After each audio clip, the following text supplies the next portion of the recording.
Olá, seja muito bem-vindo, bem-vinda a mais uma Que Tem Vaga, onde falamos sobre mercado de trabalho, carreira e toda a evolução, né, nesse sentido. A pandemia trouxe vários formatos diferenciados dessa forma de você prestar como colaborador o seu trabalho para a empresa contratante, desde o trabalho remoto totalmente até o formato híbrido que permanece na maioria das empresas, sem contar com aquelas que já se tornaram mais presencialmente mesmo.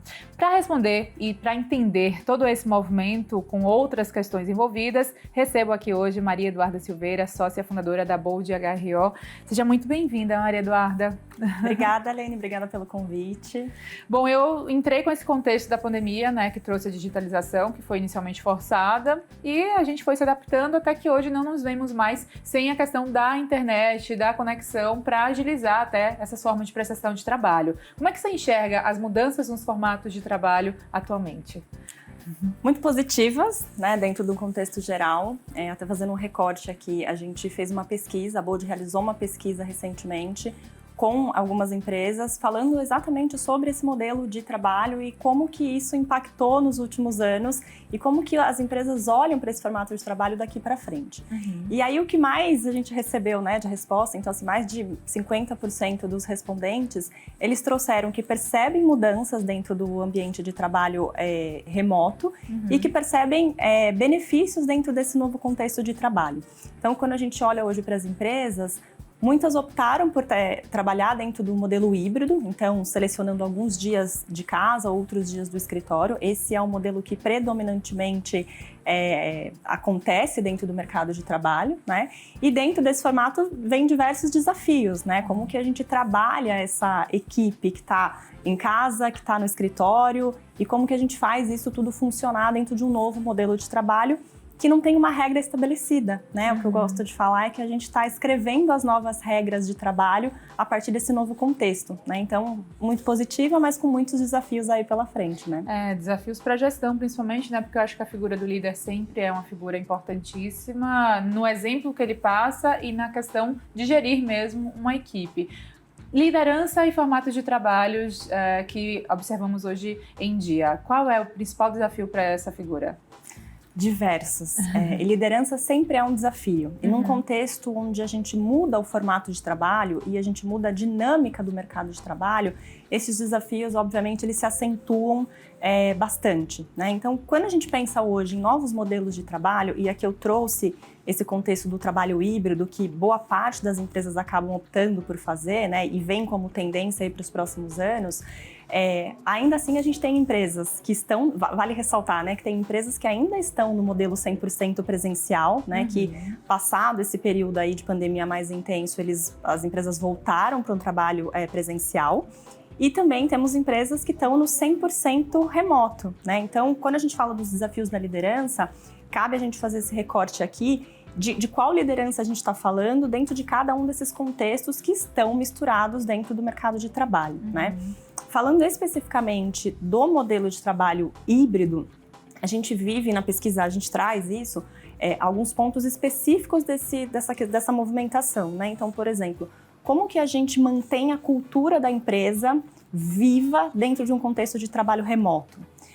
Isso é um fundamento, um pilar muito importante que a liderança precisa ajudar a disseminar essa cultura, manter os rituais que antes eram feitos de forma presencial, num contexto virtual também, e num contexto de uma comunicação, que também é um dos pontos aqui, né, de desafio, dentro de uma comunicação que ela é assíncrona, né? Ou seja, que ela não vai acontecer ali nos mesmos horários ou tão rapidamente.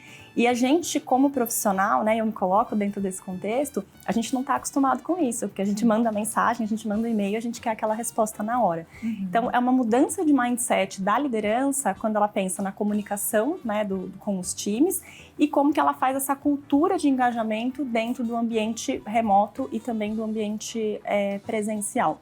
E a partir disso, né, Eline, acho que tem muitas ações que a própria liderança, que a própria empresa, elas podem começar a trabalhar dentro da empresa, né? Então, não só esse formato de integração, mas o próprio formato de avaliação dos profissionais, né? Como é que é feita a avaliação de desempenho de times que eu não vejo todos os dias, né? Num contexto de mercado de trabalho, onde a liderança muitas vezes estava acostumado a fazer a gestão, fazer a avaliação daquele profissional, porque ele estava sentado do lado do profissional, né? Eu via o meu colaborador ali, o meu time ali o tempo todo. A partir disso, desse novo modelo de trabalho, como que eu crio mecanismos de avaliação de desempenho, por exemplo, que dão direcionadores para o meu time, né? O meu time sabe o que ele tem que fazer, o que é esperado deles, independente de onde eles estiverem, né? E que a minha avaliação possa ser bastante profissional e baseada em dados, né? E aí, por fim, acho que tem muitos outros desafios que a gente vai também falar aqui, mas a liderança e o mercado de trabalho, ele caminha cada vez mais para a leitura e análise de dados, né? Não são só empresas de tecnologia que estão trabalhando com dados. Todas as empresas, de alguma forma, estão investindo em dados, em análises de dados e gestão de pessoas, que sempre foi uma área muito sensitiva, né, de não ter tanto embasamento de dados mesmo. Agora a gente passa por um novo formato, onde a liderança, onde a gestão de pessoas, ela tem que traquear ali todos os dados de performance, os dados, né, dos colaboradores, para que eles possam tomar decisões mais acertadas, justas dentro de um ambiente de trabalho, dentro desse contexto onde eu tenho as pessoas em diversos lugares do mundo, né? Em determinadas empresas acontece isso, por exemplo. Que interessante você falar sobre isso, porque temos também a questão da LGPD, né? Lei Geral de Proteção de Dados, que veio e está fazendo parte de todos os setores, independente de ser empregabilidade ou não o foco da conversa. Além disso, isso de trabalhar de qualquer lugar reflete também no protagonismo que esse colaborador acaba exercendo e até possuindo, né? Hoje a gente fala de uma liderança e de uma gestão mais humanizada e o protagonismo desse colaborador, que também é ponto importante da nossa conversa aqui, não é, Maria Eduarda? Perfeito, perfeito. Eu acho que quando a gente pensa nesse novo momento do mercado de trabalho, todas essas tendências, né, que a gente vê de movimentação, de forma de trabalhar, dos profissionais buscarem uma liderança mais humanizada e uma empresa mais humanizada. Então, teve uma pesquisa que saiu no ano passado, que é uma pesquisa do MIT, que ele fala que ela traz a pesquisa que os profissionais saem das empresas principalmente quando eles percebem que a cultura é uma cultura tóxica, né? Então, pegando esse gancho do que você trouxe dessas empresas mais humanizadas, as pessoas hoje, os profissionais, eles buscam lugares onde, de alguma forma, eles possam se sentir protagonistas, eles possam se sentir pertencentes àquele lugar. E aí, quando a gente fala pertencente, a gente está falando da própria cultura, da pessoa se identificar com aqueles valores, da pessoa sentir que ela está se desenvolvendo, que ela é ouvida dentro daquele ambiente de trabalho. Senão, numa medida, elas acabam trocando. Muitas vezes não é só pela remuneração, mas é por todo esse contexto do que a gente chama de salário intangível, né? Então, acho que esse é o primeiro ponto. E quando a gente fala do protagonismo, é porque antes as empresas, elas eram as únicas, o único lado que escolhia, né? Porque eu tô aqui numa entrevista de emprego, eu tô escolhendo o profissional que vai trabalhar dentro da minha empresa, que vai fazer parte do meu time. E hoje as empresas precisam entender que os candidatos também estão escolhendo, né? Sim. Porque eles também têm um protagonismo dentro do mercado de trabalho, como acho que nunca se viu antes, né? No sentido de poder escolher dentro, claro, né, de um contexto aqui corporativo que eu estou trazendo, de poder olhar e falar, poxa, essa empresa faz sentido para mim, esse trabalho faz sentido para mim, o mercado briga, né, tem uma guerra de talentos ali pelos melhores profissionais e dentro desse contexto, os profissionais eles estão mais ativos dentro do que eles querem buscar ou não, né? Claro, e habilidades também dita muito sobre como vai ser essa contratação e o que vai ser visto nela, desde as técnicas, que são básicas, que a gente sempre sabe, mas também as habilidades socioemocionais ou comportamentais, que ditam muito, né? Falam muito a frase, eu já ouvi aqui especialistas que vieram, a gente contrata pelas técnicas, habilidades e demite pelas habilidades comportamentais. É por aí que a gente vê esse contexto? Acontece muito, muito mesmo. Essa frase a gente brinca, parece um clichê, mas a gente vê todos os dias. Eu, como uma headhunter, né, dirigindo ali uma empresa de recrutamento e seleção, a gente avalia o tempo todo o que as empresas estão buscando, ou muitas vezes quando a gente faz uma vaga de reposição, por exemplo, poxa, por que essa pessoa está sendo substituída? A gente percebe, né, historicamente, que essa questão do comportamento, das habilidades comportamentais, socioemocionais, que a gente chama de soft skills, acabam fazendo muita diferença, né? E aí, desde um profissional mais júnior até um profissional C-level. Por quê? Porque o profissional mais júnior, por exemplo, ele tem que ter uma habilidade de querer aprender, de se relacionar com as pessoas para que ele possa aprender cada vez mais. Então, aqui a gente está trazendo insumos de soft skills que são importantes desde a base. Quando a gente vai para um profissional mais sênior, por exemplo, de diretoria, de gerência, um C-level, por exemplo, a gente precisa de uma pessoa que tenha fortes habilidades, por exemplo, de persuasão, comunicação, essa navegabilidade entre as linhas de negócio que muitas vezes não fazem parte daquela habilidade técnica que a pessoa conhece, então ela precisa ter uma visão muito mais sistêmica do próprio negócio. E aí entram outras coisas no sentido de novos aprendizados, que a liderança também acaba tendo que ter, acompanhando esse movimento de novas tecnologias, de coisas novas do mercado e tendências novas que vão surgindo e que de alguma forma essas pessoas têm que aprender. Então a gente está em constante aprendizado e constante desenvolvimento dessas habilidades que no final do dia fazem toda a diferença, né? O técnico, ele, claro, é a base da profissão, mas cada vez mais a gente está integrado dentro de um contexto organizacional, onde essas habilidades comportamentais elas acabam fazendo com que você saia na frente ou até mesmo que você abrace novos projetos por meio dessas habilidades que muitas vezes outras pessoas que ficam muito no técnico acabam não desenvolvendo, né? E cada cabeça é um mundo, né, Maria Eduarda? Porque as pessoas têm suas personalidades diferentes, têm suas formas de pensar, de lidar, de agir, e isso também chama atenção para diversidade. Diversidade, ela que tem também um amplo aspecto a ser observado, tipo, desde diversidade de gênero, equidade, também a questão geracional, e essa questão, né, o perfil e adaptação. Eu me vejo mais no trabalho remoto, mais híbrido, mais presencial. Isso tem também a ver, direto ou indiretamente, com a questão de diversidade geracional, principalmente. A gente pode olhar também por esse ângulo. Quando a gente fala de diversidade, a gente tem diversos recortes, né? E todas as empresas estão trabalhando dentro do contexto de diversidade. Inclusive, quando a gente pega agora, né, o relatório do Fórum Econômico Mundial, diversidade aparece ali fortemente como um tema que está nas agendas das maiores empresas, mas a gente tem muito ainda para se trabalhar nesse sentido, né?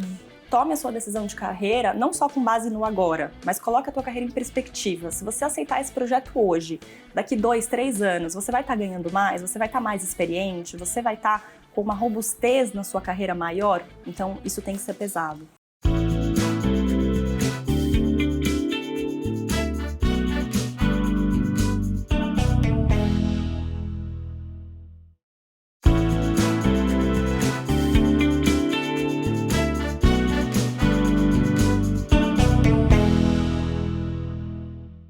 Quando falamos na questão dos talentos e da manutenção deles dentro do ambiente corporativo, ou seja, diminuir o índice que chamam muito de turnover, né? Essa questão da rotatividade, que muitas vezes pode ser prejudicial se houver uma constância e você não conseguir fidelizar seu colaborador, digamos assim. Como é que a gente olha para esse ponto também, que eu acho que para a saúde da empresa, que é sem dúvidas um organismo vivo, é preciso, né, manter e, enfim, seguir aí os seus parâmetros? Perfeito, essa é uma ótima pergunta.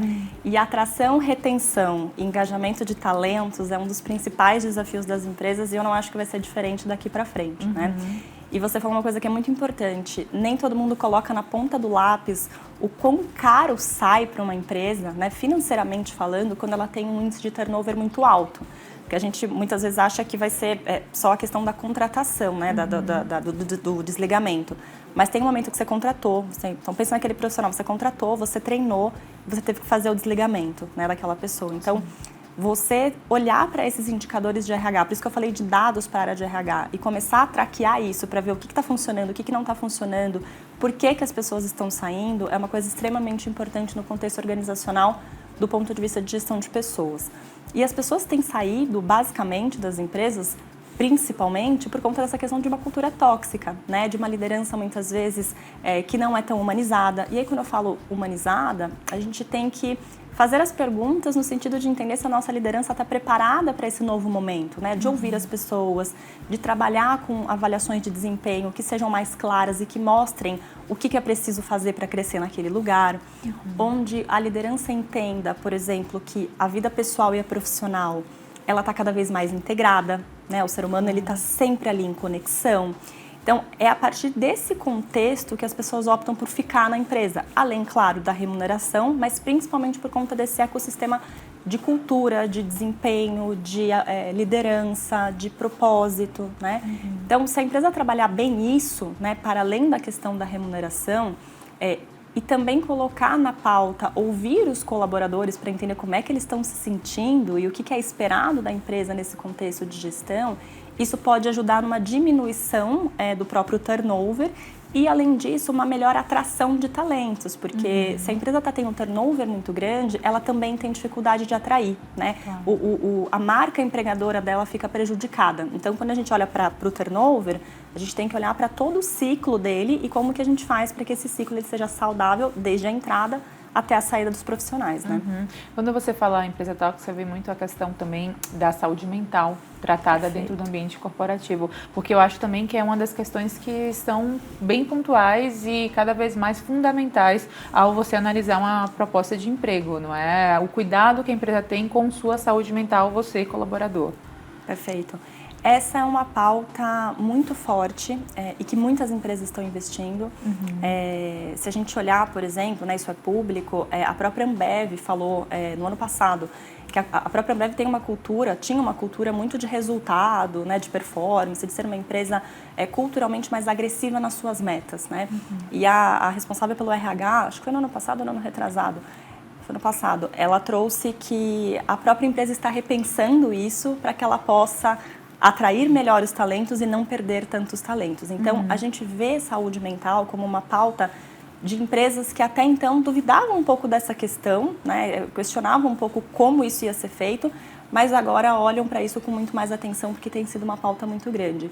E também falando sobre essa questão de saúde mental, Lene, a gente vê empresas hoje investindo em auxílio, né, psicológico, em programas de bem-estar, em maior flexibilidade de trabalho, no treinamento da liderança, em todos esses pilares, né, que a gente trouxe aqui. Mas um fato curioso também, eles estão linkando saúde mental com educação financeira também, porque eles fizeram pesquisas recentes que mostram que muitas vezes a pressão da dificuldade financeira dos próprios colaboradores impacta no bem-estar deles dentro da organização. Então, além dessas pautas, né, dessas ações que as empresas vêm fazendo de bem-estar, eles estão incluindo outras, como, por exemplo, educação financeira e apoio dentro desse contexto, para que os colaboradores cada vez mais se sintam amparados dentro do ambiente organizacional. Então, é forte, as empresas estão investindo, estão mudando muitas vezes as suas culturas para trabalhar dentro de um ambiente mais saudável e, consequentemente, mais sustentável, né? Claro, e educação financeira também é algo que as pessoas precisam, seja falando pessoal ou profissionalmente. Principalmente pessoalmente falando, porque é do profissional que vem, né, essa renda que vai ser ali bem ou não gerida. Por falar nisso, pacote de benefícios também é algo que me veio aqui quando você fala de educação financeira, porque anteriormente a gente via que as pessoas poderiam fazer o processo de escolha se fixando principalmente, né, nessas bases, tipo, o salário é bom e tal. Hoje não mais só isso que vale, não é? Acho que a questão cultura, como você falou inicialmente, e outros pontos a serem apreciados levam à escolha ou não daquela oportunidade de emprego, não é? Perfeito. Olhar para pacote de remuneração hoje, ele tem dois vieses. Primeiro, o tangível, que é o monetário, que você tem que olhar não só o salário fixo. Tem que olhar o salário fixo, o salário variável, os benefícios. E aí os benefícios, eu estou falando desde um benefício, né, como um plano de saúde, por exemplo, como um auxílio academia, a flexibilidade, enfim, diversas coisas que de alguma forma vão te trazer o pacote como um todo. Então, nunca olha só o salário fixo, e sim todos os benefícios que de alguma forma você vai ter, se é extensivo para sua família ou não, enfim, tudo nesse sentido. E depois tem o outro lado, que é o que a gente chama, né, do salário intangível, tem gente que chama até de salário emocional, que é você avaliar se o projeto faz sentido para você, se aquele cargo que está sendo oferecido vai te agregar valor, né? Seja agora ou seja no longo prazo. Então eu gosto de falar assim, tome a sua decisão de carreira não só com base no agora, mas coloque a tua carreira em perspectiva. Se você aceitar esse projeto hoje, daqui 2, 3 anos, você vai estar ganhando mais, você vai estar mais experiente, você vai estar com uma robustez na sua carreira maior, então isso tem que ser pesado. A cultura daquela empresa, você investigou sobre aquela cultura? Faz sentido para você? Se for, por exemplo, uma cultura de metas, né, uma coisa mais agressiva nesse sentido, o que não tem certo e errado, mas tem aquela cultura que muitas vezes você vai se sentir bem ou não, né, vai estar ligado ao seu próprio bem-estar.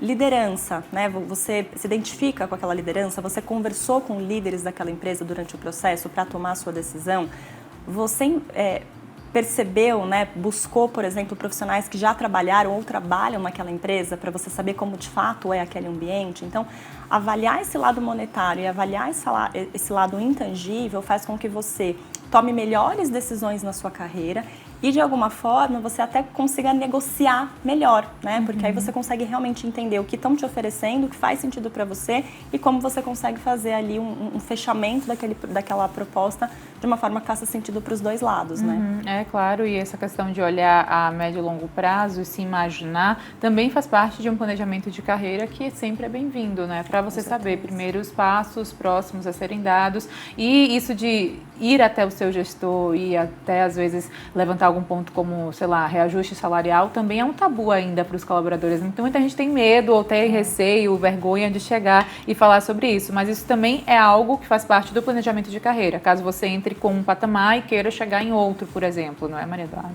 Totalmente, porque você precisa ter essa clareza do porquê que você está aceitando aquele projeto agora. Claro, né, que a gente tem que trazer um contexto, principalmente para o nosso país, que muitas pessoas aceitam as propostas porque elas precisam do dinheiro, enfim, claro que tem essa questão que a gente não pode ignorar, nem todo mundo pode escolher o seu trabalho. Mas a partir do momento que você tem essa maior clareza do porquê você está aceitando, porque às vezes você vai aceitar uma proposta que financeiramente falando, principalmente em cargos mais baixos, né, você vai aceitar uma proposta que não é o salário ideal naquele momento, mas você vai se desenvolver para daqui a um tempo você ter um salário maior, né? E aí você também trouxe um ponto que eu não queria perder aqui o gancho, que é sobre pedir aumento, por exemplo, né? Ou negociar a sua própria proposta. Ainda é um tabu porque a gente tem um mindset de eu estou pedindo aumento, né? Eu estou pedindo alguma coisa. E o que eu gosto de trazer, eu acho que esse é o meu lema para as pessoas com quem eu trabalho e meu mesmo de vida, é que assim, a gente como profissional, a gente tem que agregar valor, aportar valor. Então, a partir do momento que eu sei o quanto eu aporto de valor, eu sei exatamente aonde eu me diferencio e o que eu faço para aquela empresa atingir os seus próprios resultados, eu não vou pedindo, mas eu vou mostrando o meu valor e tentando negociar a partir dele, né? Então, eu acho que quando a gente começa a ter essa visão, isso se torna mais fácil de alguma forma. Claro que eu tenho que entender como é que está o mercado, fazer pesquisas de salário, estar aberto para negociar de alguma forma, mas, de novo, partindo do lugar onde você agrega valor e não onde você está pedindo alguma coisa. Agora, se você estiver pedindo e não estiver entregando, não estiver aportando valor, aí fica muito mais difícil nessa negociação, né? É engraçado quando você fala isso, eu lembro muito que falam lá nos Estados Unidos, por exemplo, né? A pessoa não fala eu ganho tal valor, eu faço tal valor. Então, a gente não só olhando para o cenário internacional nessa comparação, mas justamente isso acho que vem muito da cultura e do mindset que você fala mesmo, né? As pessoas olharem como você que vai prestar esse serviço, portanto, você vai buscar o benefício a partir da sua desenvoltura e não pedindo algo ou, né, é bem interessante isso, porque para o colaborador é um desafio muitas vezes, né? É um desafio e eu acho que o mais curioso, Lene, é muitas vezes a gente perceber que bons profissionais não têm essa clareza do valor que realmente aportam. E você falou dos Estados Unidos, esse conceito de agregar valor, eu fiz um curso no Vale do Silício no final do ano passado sobre tendências de mercado e a gente falou muito sobre marca pessoal, sobre investimentos, né, em startups, e é muito curioso como eles falam muito sobre você resolver um problema. Então toda empresa, todo profissional, ele resolve algum problema, né, ali dentro e ao mesmo tempo ele aporta o valor dele para resolver aquele problema. Então você tem que saber dentro da sua função qual é o problema, né, qual que é o desafio que você tem que resolver e quais são os diferenciais que você tem para resolver aquele problema dentro daquela empresa ou dentro de outra empresa, né? Então olhar para isso dessa forma faz com que a gente tanto tenha, né, essa visibilidade do que é esperado da gente, como qual é o meu valor dentro do mercado, né? Eu fico muito mais protagonista, né, que é o que a gente falou, do que dependente de alguém na minha empresa me falar o que necessariamente é o meu valor ou não. Feedback é importante, óbvio, mas eu também preciso ter esse autoconhecimento de quem eu sou como profissional e quais problemas eu resolvo, onde eu aporto valor, enfim. Claro. Acho que é isso. Chegamos ao fim e antes, rapidamente, só palavras finais ou a possível dica que você possa dar pra gente. Eu acho que eu iria muito nessa linha desse autoconhecimento mesmo, sempre falo, inclusive quando eu venho aqui eu abordo esse tema, de onde você agrega, né? Marca pessoal é uma coisa muito importante. A gente como profissional, a gente precisa saber qual é o nosso grande diferencial. Então eu convido, né, os nossos espectadores a avaliarem isso mesmo, qual que é o seu diferencial, se dentro desse contexto você acredita que você pode melhorar alguma coisa, você pode negociar um pouco mais do seu salário, porque é a partir disso, né, que a gente consegue ganhar o nosso espaço dentro do mercado e, ao mesmo tempo, acompanhar essas movimentações que a gente tem visto aí no mercado e que não vão parar por aí, né? E a gente segue, claro, sempre de olho. Muito obrigada por suas contribuições aqui. Obrigada. Ótimo trabalho sempre. Até a próxima. Obrigada, Aline. Boa noite. Obrigada. Olha, a gente segue também por aqui, lembrando que você pode acompanhar pelas redes sociais, YouTube Band Jornalismo e na sua plataforma de áudio utilizada o nosso podcast Aqui Tem Vaga. Até o próximo programa.